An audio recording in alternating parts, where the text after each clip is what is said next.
listening to The Cooler Ring, a podcast made for manufacturing marketers. Here are Carmen Perry and Jeff White. Welcome to The Cooler Ring. My name is Jeff White, and joining me today is Carmen Perry. Carmen, how's it going? It is going well, Jeff, and I think it's interesting as we've been doing these podcasts that we've just had I think we've had an interesting mix of folks, and certainly one of the consistent themes amongst manufacturing marketers is the build out of internal marketing capabilities. Yeah. And so that's I'm really excited for today's guest because I think we're going to be able to get inside that a bit, and that's pretty cool. It is. I mean, it's certainly a topic that we come across both in the podcast as well as clients and prospects that we speak with. You know, the kind of growth and scale of internal marketing teams varies so much. Yeah, I don't know if I can. This may not be an exact quote, so I won't attribute it. But it's something like, I think 2012 was supposed to be the last year in North America where there were more agency side marketers than client side marketers. We've now made that switch. That's changed things for agencies, of course, but it's changed things for clients. Massively I don't think they see as well. themselves as clients anymore if all the marketers have moved there. Yeah, well, yeah, that's another question, I suppose. Perhaps not. But look, without further ado, because it's not all about us. Maybe we should introduce a guest. Yeah, indeed. Joining us today is Sarah Carson. Sarah is the Director of Marketing at Rohrer. Welcome to the Cooler Ring, Sarah. Thank you for having me. I appreciate it. It's fantastic to have you on the show. Sarah, why don't we get started by just having you introduce yourself a little bit more fully and tell us a bit about Rohrer? Sure. So I have been with the organization for about a year and a half. My background is actually pretty diverse. I've worked for media publishers and digital agencies prior to coming to the manufacturing world of marketing. And Rohrer is a North American packaging company. I think that they're probably best known for the packages that you see at an office supply store, that plastic blister and the card that holds the new package of pens that you want to buy. Very cool. And you were, when you initially started with the organization that became Rohrer, it was actually something else. And you were acquired last fall. Is that right? Yeah, so I interviewed and worked with Transparent Container starting in December of 2017. And then throughout the spring and summer, working with the executive team, we were going through a lot of due diligence processes and getting ourselves ready because in October, Rohrer officially acquired Transparent Container. That brought together two really large packaging brands. So a few dynamics at play here.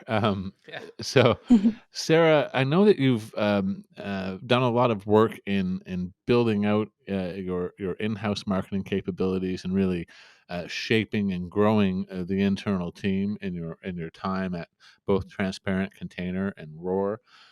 So help us understand that and what the current state of that evolution is. So when I started, there were two people who had been performing, I'm using like air quotes, marketing duties, but there hadn't been a director of marketing for over a year prior to my start. So one of the first things that was new for the people on my team was that they actually became a team and with a leader. And so I found out of the gates that there was a lot of duplication for the work that the people were doing because one person reported to sales and the other reported to research and development. And so what I thought was really critical to become efficient and to make sure that the team was happy and successful was to walk through what they believed their job descriptions to be, but also to try to work with them to figure out what they want their job description to be or what they're passionate about as a marketer. Because I find that when you can guide people on a career path that's towards their passions, they'll be more successful, they'll be more loyal to your brand, and you can have a lot more impact as a department when you have a team of people who are highly engaged.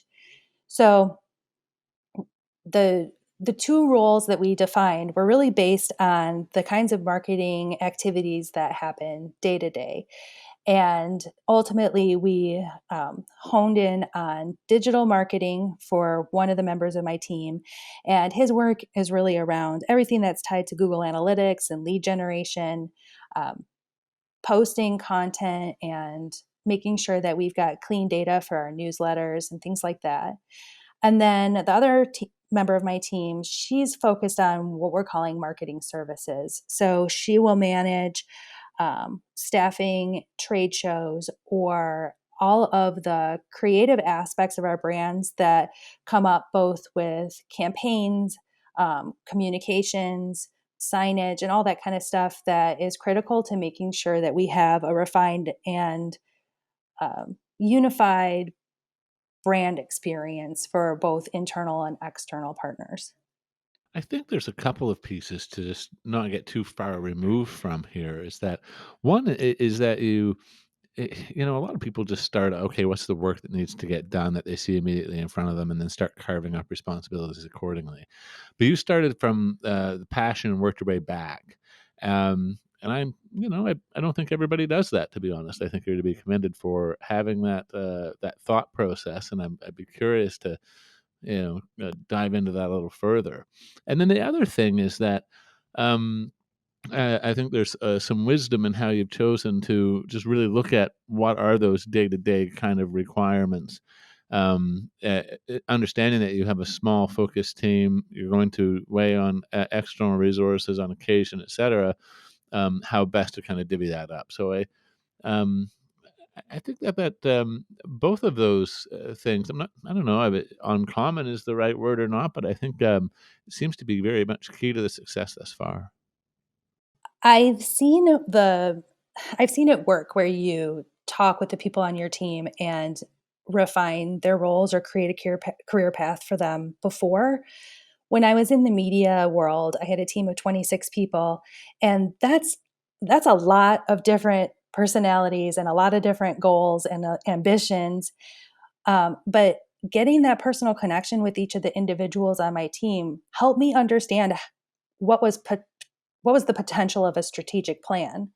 If I knew that I had people that were strong enough to manage accounts differently, then that could be something that I could launch quickly in a strategic plan instead of adding in all of the tricks of trying to hire for, like a unicorn role. So in previous roles where I had a lot of salespeople and we wanted to make sure that we were managing our accounts really well while growing as fast as possible, I started to work with those people who liked sales but really loved the problem solving for customers.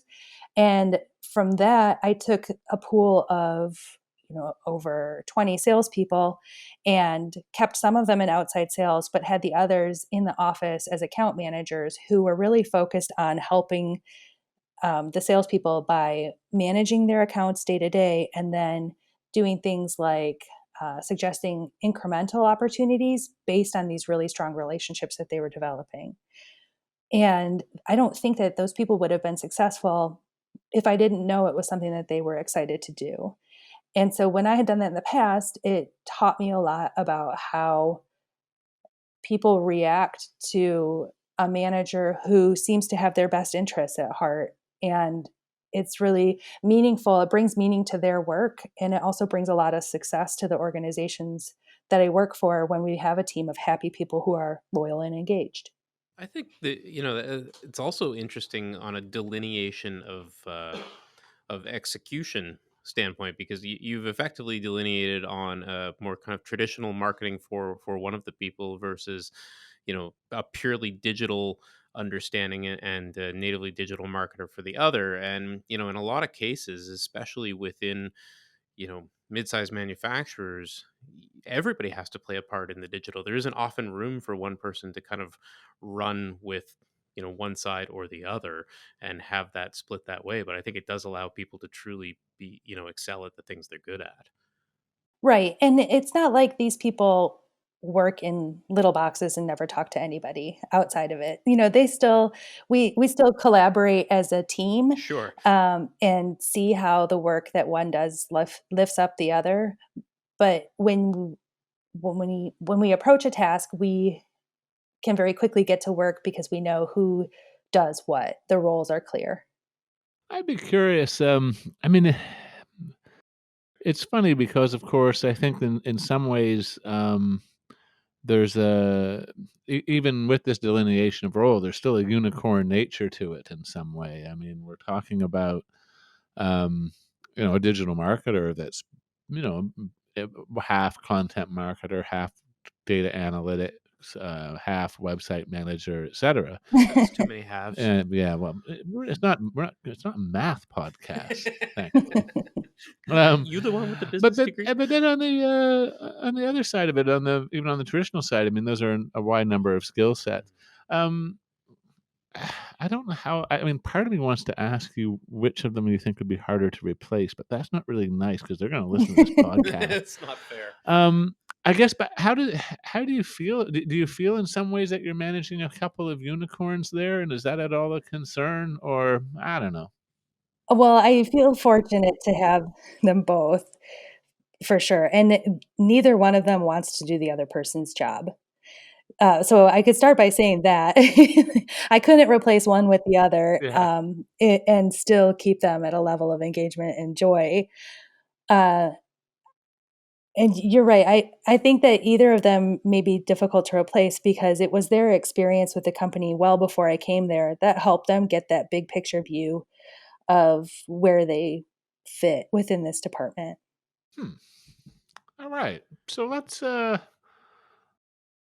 jump into some of the functional roles beyond that you've so you've also talked about taking a different approach to account management and lead gen under the marketing umbrella. So help me understand that. So our companies both, prior to acquisition, had embarked on some initiatives to manage small accounts. And small accounts, they have they have a lot of things going on.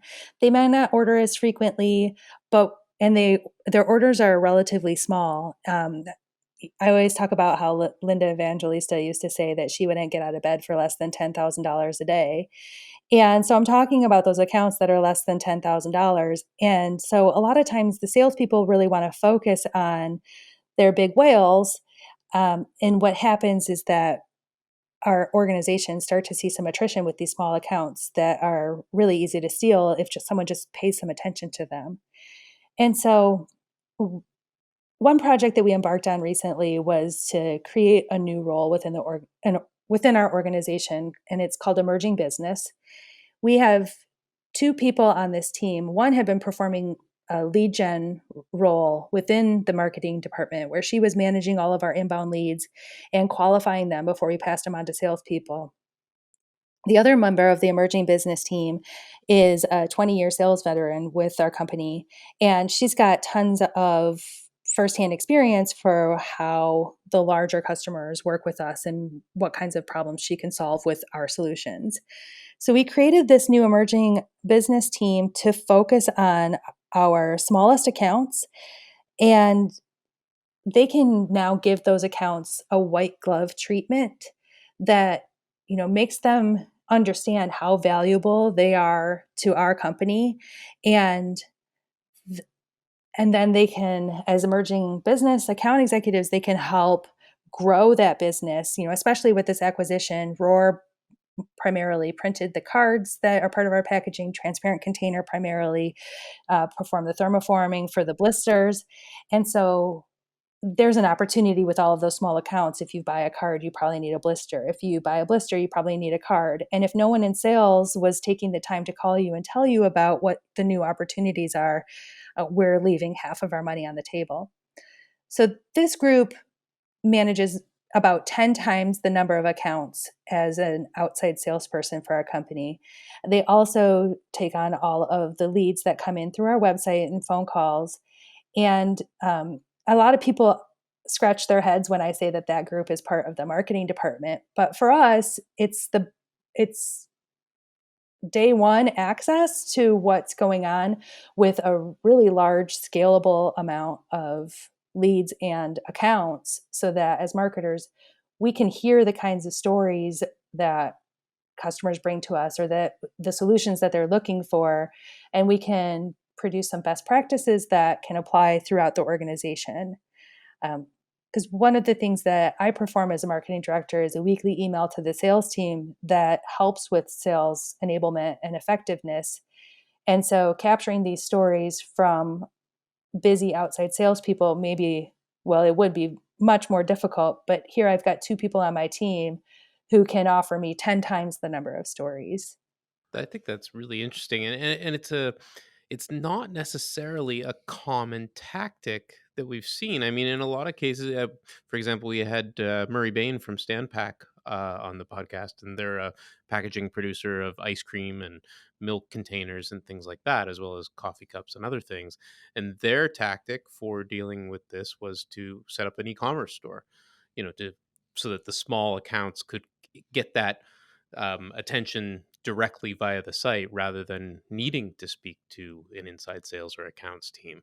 Um, I'm guessing that with the customization required for the blister packs and other things that you make, e-commerce may not be a solution that could replace these people. Yeah, I listened to that, and I learned a lot of really interesting information. Um, it's true, there's a lot of customization for our products, but then once something turns into a reorder, there's none. It's just the same thing again. So we're actually working on a portal for customers to perform some self-service as well. But the thing is that not everybody wants to go through that process. And we need to make sure that we are not leaving money on the table. And so um, that's one of the reasons that we will continue to grow within this team. They might do more work to drive people to the portal as it goes live, but I still think that a portal for us would be significantly less successful at selling new opportunities or communicating additional product lines that may be useful for the customer. And I think that comes from day-to-day conversations. So having this team where one of their measurement metrics is the number of conversations that they have with existing customers.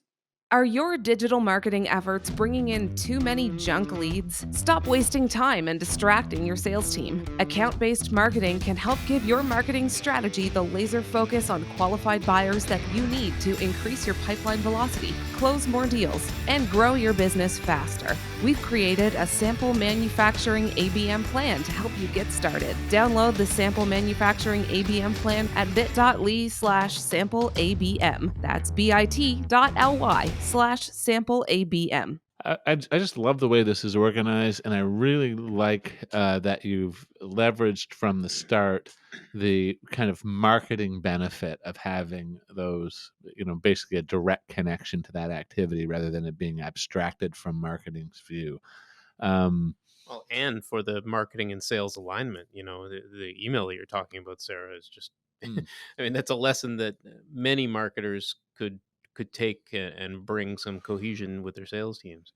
Yeah, I think that one of the primary reasons we started the newsletter is because we can expand our marketing by through thought leadership. I think a lot of people think about content marketing as a way to promote thought leadership.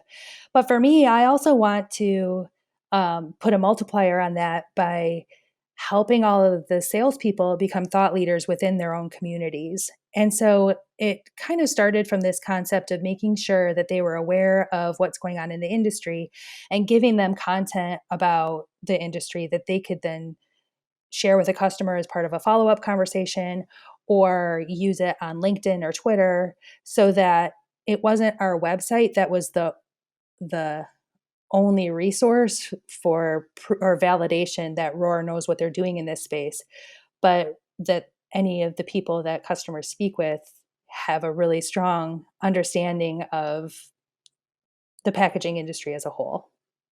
And how many outside sales team members are we talking about here? There's 16 reps that are working in the field plus their managers. And our designers are really involved in the sales process as well. And so the list of people who receive the email is around 30. Are there any common characteristics for the people that you feel get the most benefit or use out of it? Well, I use HubSpot to send the email. So that has been interesting to see who are the people that open it every single week and click on it. And then, of course, I can see on LinkedIn whether or not they're sharing the content. I'm going to keep sending it to everybody. It's not meant to be a gotcha, but more like a service that we can provide. But I feel like there are certain account managers who are uh, a little bit more consultative with their customers versus those that are transactional. And there, you can find success within either of those categories. But those that are the consultants who want to engage with designers and want to provide packaging solutions that push the limits of design, those are the ones who really take advantage of the content that I'm sharing with them as well. It's interesting. I don't.